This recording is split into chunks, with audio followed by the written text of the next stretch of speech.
IPO का नाम तो आपने डेफिनेटली सुना होगा। Bajaj housing finance, KRN heat exchangers और वॉरी एनर्जीज, ये रिसेंटली कंपनी के कुछ एग्जाम्पल्स हैं जिन्होंने लिस्टिंग डे के दिन अपने इन्वेस्टर का पैसा ऑलमोस्ट डबल कर दिया।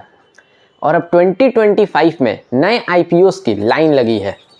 लेकिन क्या आपने कभी सोचा है आईपीओ क्या होता है? एक प्राइवेट कंपनी पब्लिकली क्यों होना चाहती है? हम और आप जैसे रिटेल इन्वेस्टर्स को इसका क्या फ़ायदा या रिस्क हो सकता है? और क्या हर आईपीओ पैसा बनाता है या सिर्फ हाइप क्रिएट होती है? अगर आप भी आईपीओ के चक्कर में कंफ्यूज्ड हैं या फिर अपनी इन्वेस्टिंग की जर्नी को स्टार्ट करना चाहते हैं तो आज का ये वीडियो स्पेशली आपके लिए है। चलिए आईपीओ को समझते हैं सिंपल हिंदी में, बिना बोरिंग फाइनेंस की भाषा के, ताकि आप स्मार्ट डिसीजन ले सकें। सबसे पहले समझते हैं एक कंपनी होती क्या है। सोचिए आपके दिमाग में एक आइडिया आया, एक नए ऐप का या एक सोलर एनर्जी बिजनेस का। आप शुरू करते हैं एक छोटी टीम के साथ, अपने खुद के पैसों से। अभी तक आपका बिजनेस प्राइवेट है, यानी आप ही मालिक हैं या कुछ क्लोज इन्वेस्टर्स के साथ।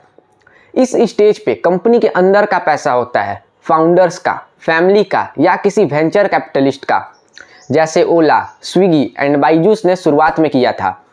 इन्हें हम कहते हैं प्रमोटर्स, जिन्होंने कंपनी का बीज बोया होता है। लेकिन एक वक्त आता है जब कंपनी को और तेज ग्रो करना होता है, न्यू सिटीज़ में जानी है, नई मशीन्स लगानी है और बड़े लेवल पर मार्केटिंग करनी होती है। और तभी आता है कैपिटल का रियल नीड, पैसा जो कंपनी के पास नहीं होता या कम पड़ता है। तो क्वेश्चन उठता है, आखिर और पैसा लाए कहाँ से? तभी कंपनी सोचती है क्यों ना अपनी ओनरशिप का छोटा टुकड़ा बेचकर पैसा उठाया जाए। और यही सोच कंपनी को आईपीओ के तरफ ले जाती है। लेकिन अब सवाल ये उठता है, जब कंपनी को पैसे चाहिए होते हैं तो वो आईपीओ लाने का ही डिसीजन क्यों लेती है? देखिए, एक स्टेज के बाद कंपनी सिर्फ चलती नहीं, दौड़ती है। न्यू फैक्ट्रीज लगानी है, न्यू सिटीज़ में बिजनेस को एक्सपेंड करना होता है, टेक्नोलॉजी अपग्रेड करनी होती है और कभी कभी अपना पूरा डेप्ट रिपे करना होता है। और ये सारा काम बिना पैसों के इम्पॉसिबल होता है। तो आखिर ऑप्शंस क्या होते हैं किसी भी कंपनी के पास? या तो कंपनी बैंक से लोन ले ले, लेकिन लोन एक रिस्पॉन्सिबिलिटी होती है, एक जिम्मेदारी होती है, क्योंकि उस पर हमें इंटरेस्ट पे करना होता है। या फिर लोगों से पैसा ले और उसके बदले उन्हें कंपनी का एक छोटा हिस्सा दे दे। और यही होता है आईपीओ का मेन कॉन्सेप्ट, ऑनरशिप का एक छोटा हिस्सा दो और बड़ा पैसा लो। कंपनी पब्लिक को अपने शेयर्स ऑफर करती है और जो भी पैसा उठता है उससे कंपनी अपने फ्यूचर ग्रोथ पे काम करने लगती है। और हाँ, आईपीओ से सिर्फ पैसा नहीं मिलता, बल्कि कंपनी की विजिबिलिटी बढ़ती है, रेपुटेशन बिल्ड होता है और लोगों का भरोसा भी मिलता है। तो ओवरऑल आईपीओ सिर्फ पैसा नहीं देता, बल्कि किसी भी कंपनी की क्रेडिबिलिटी को भी बढ़ाता है। अब तक हमने समझा कि आईपीओ क्या होता है और कंपनी क्यों लाती है। लेकिन अब सवाल ये उठता है, जब कंपनी डिसाइड कर लेती है कि आईपीओ लाना है तो ये सारा प्रोसेस होता कैसे है? चलिए समझते हैं। समझिए, आईपीओ लाना एक स्कूल के एग्ज़ाम के जैसा होता है। सबसे पहले आपको प्रिपेयर भी करना पड़ता है, अप्रूवल भी लेना पड़ता है और फाइनली पब्लिक के सामने प्रेजेंट भी करना पड़ता है। चलिए इन सभी स्टेप्स को स्टेप बाय स्टेप समझते हैं। स्टेप 1, मर्चेंट बैंकर अपॉइंट करना। सबसे पहले कंपनी एक एक्सपर्ट टीम को अपॉइंट करती है, जिसे हम कहते हैं मर्चेंट बैंकर्स, जैसे Kotak, ICICI and axis capital. ये लोग कंपनी का पूरा प्लान बनाते हैं, कितना पैसा उठाना है, कैसा स्ट्रक्चर होगा, क्या टाइमलाइन होगी एंड एनीमोर्स। स्टेप 2, डीआरएचपी फाइल करना, ड्राफ्ट रेड हायरिंग प्रोस्पेक्टस। ये एक डिटेल्ड लीगल डॉक्यूमेंट होता है जिसमें कंपनी का पूरा रिकॉर्ड होता है। कंपनी का बिजनेस मॉडल क्या है, कंपनी के रिस्क फैक्टर्स क्या क्या होने वाले हैं, कंपनी को जो फंड्स मिले हैं उनका वो कैसे यूटिलाइज करने वाली है, कहाँ किन किन जगहों पे किन किन सेक्टर्स में यूटिलाइज करेगी, एंड प्रमोटर्स का बैकग्राउंड, सारा चीज़ लिखा हुआ होता है। इस डीआरएचपीआर फाइल को सेबी के पास फिल किया जाता है। स्टेप 3, सेबी का approval. Security exchange board of India इस DRHP फाइल को रिव्यू करता है। अगर सब कुछ ट्रांसपेरेंट और सही लगा तो अप्रूवल मिलता है, लेकिन अगर सेबी को कुछ भी कन्फ्यूजन या लूपहोल लगा तो वहाँ पे सेबी तुरंत क्लैरिफिकेशन मांगता है। स्टेप 4, प्राइस बैंड डिसाइड करना। कंपनी और मर्चेंट बैंकर्स मिलके प्राइस रेंज डिसाइड करती हैं, जैसे कि 100 से 110। इस रेंज को कहते हैं प्राइस रेंज। इन्वेस्टर्स इसी रेंज के अंदर अपनी बिड को एग्जीक्यूट करते हैं। स्टेप 5, IPO ओपन होना। IPO यूजुअली 3 दिनों के लिए ओपन होता है। पब्लिक जैसे कि हम और आप, QIBs यानी कि म्यूचुअल फंड्स, और HNIs यानी कि हायर नेटवर्थ इंडिविजुअल्स यानी कि बड़े प्लेयर्स, सभी लोग इस IPO में अप्लाई करते हैं। यहाँ तक कि आप मोबाइल के UPI के थ्रू से भी आप अपने IPO एप्लीकेशन को अप्लाई कर सकते हैं। Step 6, share allotment.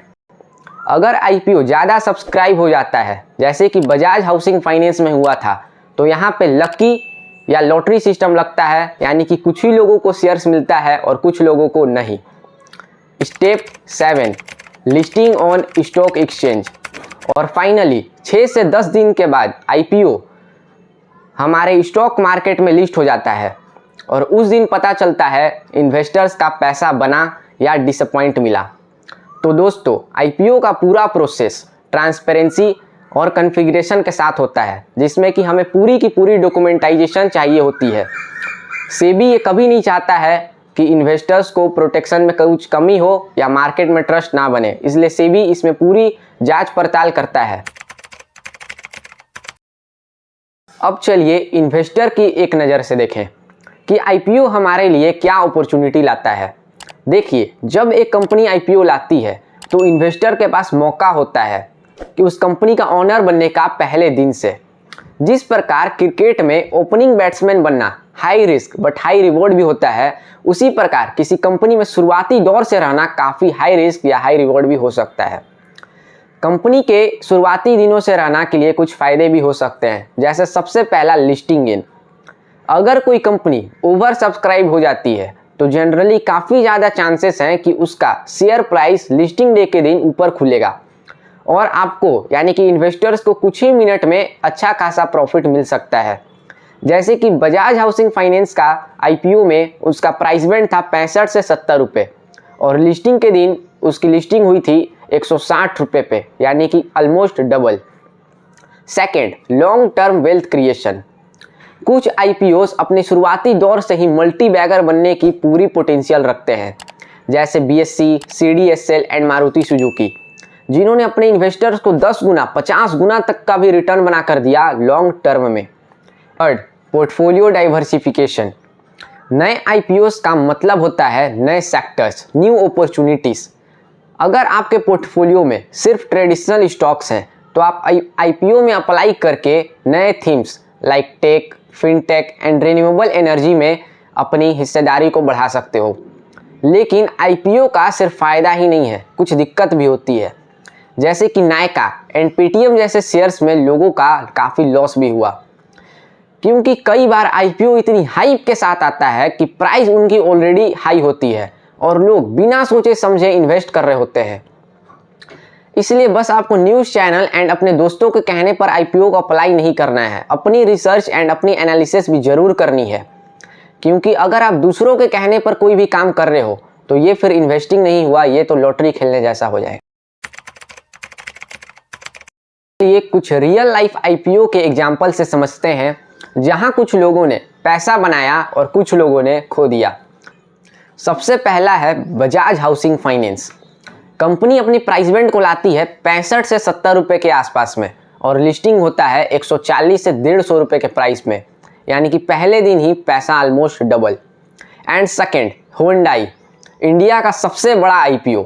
ये IPO लगभग 27,000 करोड़ का था और लोग बिना सोचे समझे इन्वेस्ट कर रहे थे कि काश मुझे तो अब इसमें बिड मिल ही जाएगी। लेकिन लिस्टिंग दिन के दिन क्या हुआ, IPO लगभग 3 से 4% के लॉस में खुलता है। And third, Tata technologies. शुरुआत ज़बरदस्त था, हाइप पीक पे था, सही वैल्यूएशन था, लेकिन लिस्टिंग के दिन ऑलमोस्ट ये 140% पे भी खुलता है, लेकिन कुछ महीने बाद स्टॉक अपनी वैल्यू को लूज करने लगता है और सही वैल्यूएशन पर वापस आ ही जाता है। तो इससे हमें क्लियरली समझ में आता है आईपीओ सिर्फ और सिर्फ टाइमिंग, पेशेंस और रिसर्च का गेम है। आईपीओ कोई शॉर्टकट नहीं है, ये एक लॉन्ग टर्म का गेम है। कोई भी कंपनी चाहे किस प्राइस पे भी आईपीओ लाए, चाहे वो अंडर वैल्यूड हो या ओवर वैल्यूड हो, वो अपनी रियल वैल्यू, अपनी फेस वैल्यू पे एक न एक दिन जरूर आएगी। आप केस ले सकते हो पेटीएम का ही, आईपीओ आता है 800 से 900 के लेवल पे, लेकिन एक दिन पेटीएम 300 पे भी आपको टच करने के लिए मिला और अभी वापस 900 रुपये के आसपास ट्रेड कर रहा है। तो दोस्तों, आज हमने आईपीओ का फुल जर्नी समझा, कंपनी के नज़र से भी और इन्वेस्टर के पॉइंट ऑफ व्यू से भी। आईपीओ एक गेटवे है ऑनरशिप और कैपिटल का, जहां कंपनी पैसा उठाती है और इन्वेस्टर नए सफ़र का हिस्सा बनते हैं। तो अगर आपको ये वीडियो वैल्यूएबल लगा तो एक छोटी सी लाइक और एक प्यारा सा कमेंट जरूर करिए कि आईपीओ समझ गया। अगर आप स्टॉक मार्केट में नए हैं और अभी तक आपने डीमैट अकाउंट नहीं खुलवाया तो डिस्क्रिप्शन एंड पिन कमेंट में लिंक है, आप वहां से अपने डीमैट अकाउंट खोल के अपनी इन्वेस्टिंग जर्नी को स्टार्ट कर सकते हैं। मिलते हैं अगले वीडियो में एक नए आइडिया के साथ। तब तक के लिए सेफ रहिए, स्मार्ट बनिए और इन्वेस्ट दिमाग से करिए। जय हिंद।